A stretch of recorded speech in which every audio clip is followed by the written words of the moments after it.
All right, so this is what they call the money shot. This is why they pay me the big bucks.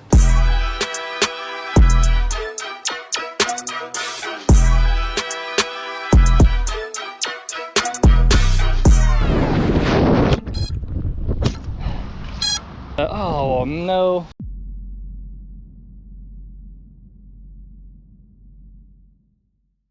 What's going on, guys? Welcome back to the channel. Let's just jump right into the video today. No dilly-dallying. We're talking about FPV and how much I charge flying FPV. I'm gonna take you guys behind the scenes on a big project that I had and kind of show you guys how I film each of these projects. So normally with these projects, unless they specify that they want the cine lifter, I take one 5" or two 5" and then a cine whoop. That way I can get some exterior faster shots with the 5" and then interior shots with the cine whoop. For this project specifically, this is for sports turf. They're doing the new Auburn Football Facility, and which is like a huge project, $92 million. And they did all the turf in the practice facility and they did all the grass on the outside. That's why they wanted FPV. So for this project specifically, I just wanted the raw video. I didn't even actually have to edit, which is nice. So I'll just hand them over all the raw footage. But I sent them over an estimate for the raw footage and for edited footage. So I send over all my estimates via QuickBooks because it's pretty professional, it looks good, you can put your logo on it, and they have an option of actually putting down a deposit. So QuickBooks, to me, it's awesome, especially for smaller businesses like me. So once the estimate's approved, I can get into pre-production. So I have to contact people at the university or wherever I'm flying to make sure I have clearance to fly. I have to make sure that everybody has a COI, a certificate of insurance. I figure out who my contact is at that project. So I do all the pre-production stuff before, and I actually usually add that into the estimate because I know that's gonna be like at least 2 hours of work. And then once all that's done, I start prepping my gear, and I get ready for that day of shooting. Just the night before the shoot, there's my beautiful fiance. Getting everything laid out, making sure everything's good and everything's charged up. All the LiPo batteries. So I'll take these two drones with me, and then I'll take just a regular drone, the Mavic 2. And actually, here's my office if you guys haven't seen it. It's pretty fire. So with my pricing, I don't do hourly anymore. I used to do hourly, but what happens is clients will just be like, hey, I want you out here for 30 minutes. They just want to like nickel and dime you. They don't want to pay you the full price. So what I normally do is I charge $200 an hour. I charge a half a day or a full day. So for a half a day of filming FPV, I do around $600, maybe more depending on how much work I think it's gonna be. And then $1,200 for a full day. That's usually just filming on a GoPro Hero 8 and a cine whoop or a 5". But then a lot of times I have to add in pre-production, I have to add in post-production because I can't just hand them the footage. I have to go put it through Real Steady or do a few things to it, color grade it, make sure everything's good. So I don't normally just hand them over the footage. I have to do a lot of other things too and add insurance in that. So it ends up being, you know, for a project like this, like over $1,000 to get this all done. And when it's all said and done, it's about $1,000. So really, I mean, you're doing maybe an hour and a half, maybe 2 hours of work. So it's good money for that amount of work. But there's a lot more work that goes unnoticed, like the pre-production stuff, like I said, time traveled, which isn't, you know, this is right next to my house, so it wasn't much.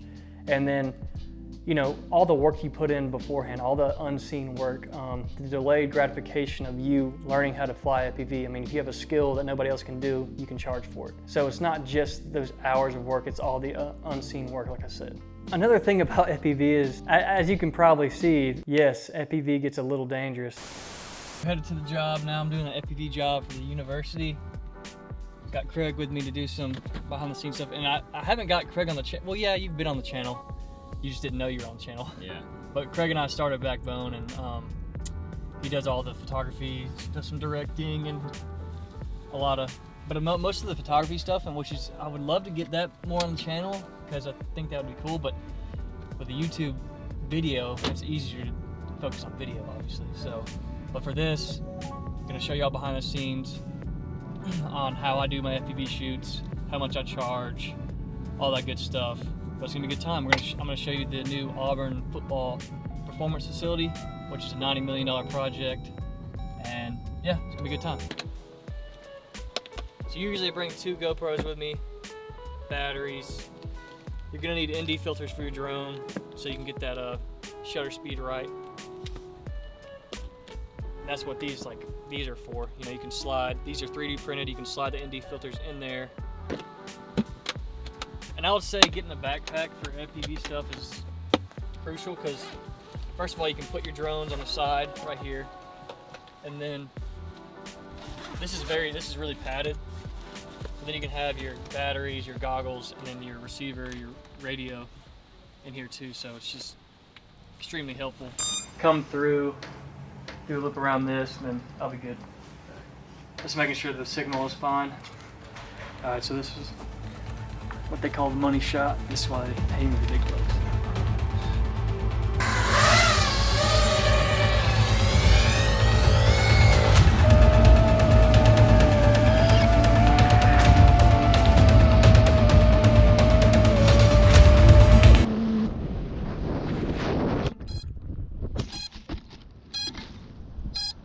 So I lied, I said getting the money shot.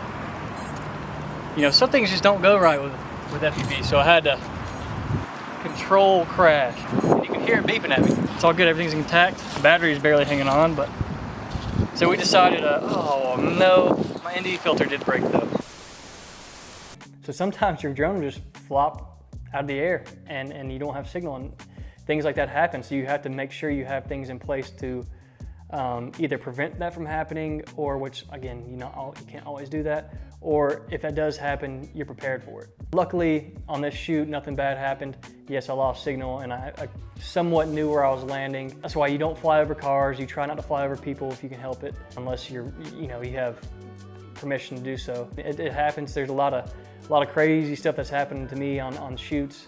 But that's why most people don't really want to fly FPV, because the stakes are usually a lot higher. People are watching you. You get a crowd around you and people want to watch you fly. So that's a whole nother element within flying that you have to get used to. Not only are you try not to hit anything, people are watching you. So, and I probably trying to ask you questions while you have goggles on, and it can be pretty nerve-wracking if you're not good under pressure. This might not be something you need to get into, but if you like that pressure and you like when all eyes are on you and you like to perform in front of people, I think FPV is, it's perfect. So this project, I mean, I'm a huge Auburn fan. I live in Auburn. This project was so cool that I was able to film the whole thing. I filmed it from when it was just nothing into what it is now. So like this project was a $92 million project. It's gonna change Auburn University's football program forever. So Auburn football to me is, anytime I can be involved in that is so cool. And I was just, very grateful to be able to be a part of that. This project's like 250,000 square feet. It's got like almost 100,000 square foot indoor practice field. It's got a state-of-the-art weight room. It's got a barber shop in there. It's got a flight simulator in there. It's got recording studios in there. So this thing was so cool to film. Now I only really got to film a few things. I tried to, this thing right here was acting up. I think I burnt or fried a motor. So like I said, things just happen like that and you can't get everything you want. But I was just so grateful to be able to film this. I hope you guys enjoyed this video. I hope you guys enjoyed the behind the scenes. If you like the behind the scenes, if you like, talking about money, if you like talking about the process, like I like to give people advice on money, because when I was first starting, not just FPV, but just filmmaking in general, everybody was so vague on how much they made, how much they charged. I mean, to me, who cares? Like, you could probably charge a lot more than I'm charging, or you might charge less, who cares? You charge what you think you're worth, and I thought that was a pretty fair price. So, there's no need to price gouge either if you're able to. Be fair to your clients, but make sure you get paid what you're worth as well. So to me, I just think talking about how much money I make, I don't want to rub it in anybody's face like, oh, here's how much money I'm making doing this. Pricing and estimating is probably the hardest thing to do in filmmaking. I talked to a lot of entrepreneurs that have a hard time doing this, and I still do. I still struggle almost every time I send out an estimate. You send it out and you're like, oh shit, are they gonna say no? But at the end of the day, you just have to know what you're worth. And that's why I want to talk about this. I want to be more candid and open about how much you can charge, because whenever I was starting out with filmmaking and drone work, I didn't really know how much to charge. I didn't know who to ask. I didn't even know how to set up any of this stuff. So hopefully just this behind the scenes stuff can help you guys. If you have any questions, leave a comment. Hope you guys enjoyed it. Please subscribe, toss a like. It goes a long way and it helps me put out more content like this. So appreciate you guys. Shout out to my editor, Wells. My little brother, he does all this editing. give him a shout out below. Let him know how much you appreciate it. And I'll see you guys next time.